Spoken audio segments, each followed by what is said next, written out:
Welcome to historical town Srirangapatna. ये होची टीपू सुल्तान को सहर जो टीपू सुल्तान अंतिम लड़ाई लड़ी थे इंग्रज को सहित।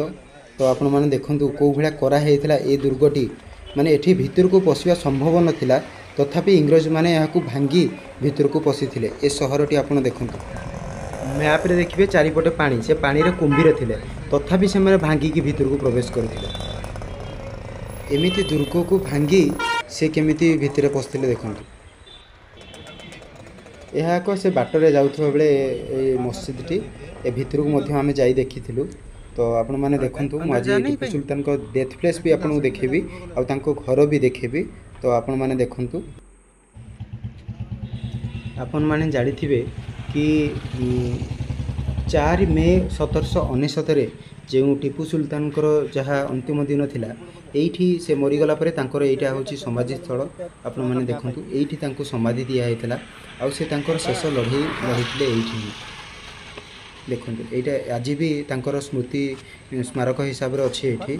आपण माने देखंतु टीपू सुल्तान डेथ प्लेस देखंतु एठी ए भितरे एठी भी पशिबा श्रीरंगपाटना भितर पशिया बहुत कष्टकर थिला, तथापि इंग्रज माने चक्रांत करिकिना तांको भितर पशुले।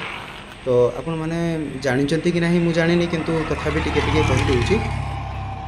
1799 ब्रिटिश सरकार ईस्ट इंडिया कंपनी सहित जनरल हैरिस, आर्थर वेलिंगसेल और जनरल ब्राइड नेतृत्व में श्रीरंगपाटना को पूरा घेरे देथिले। आउ सेते बेले से माने ए दुर्गर रक्षा करथिले टीपू सुल्तान। 4 मे रे सकाळे ब्रिटिश सैन्य माने फोर्ट भितर को भांगी प्रवेश करथिले। टीपू सुल्तान निज सैन्य को प्रतिश्रद्धा करथिले।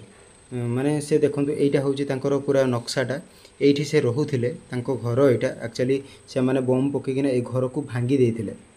देखंतु पूरा पूरा आज भी से भग्नांश अछि। आपण माने देखंतु केते बड़ एरिया थिला। आउ देखंतु आज भी से एटा को माने पर्यटक माई खोली दिया हेची। तो देखंतु एठी ही से रहुथिले आउ बहुत संघर्ष से करथिले, बहुत संघर्ष करथिले। से कहंतिनी शेर को कभी पीठ दिखानी नहीं चाहिए। से केबे भी माने लड़ी किना मरी गले पछे किंतु हारी नथिले। एणु से एमिति भारतर अंतिम वीर योद्धा जे तांकर शेष रे मृत्यु हैला। तो देखंतु से शेष पर्यंत निश्वास थिबा पर्यंत से लड़ुथिले आउ तांको स्मृति आज भी अमर। आपण जेबे भी एठा को आछंती निहाती बुलिकी जिबे, आपनको भल लागिवो। आज पे एतिकी रहउची।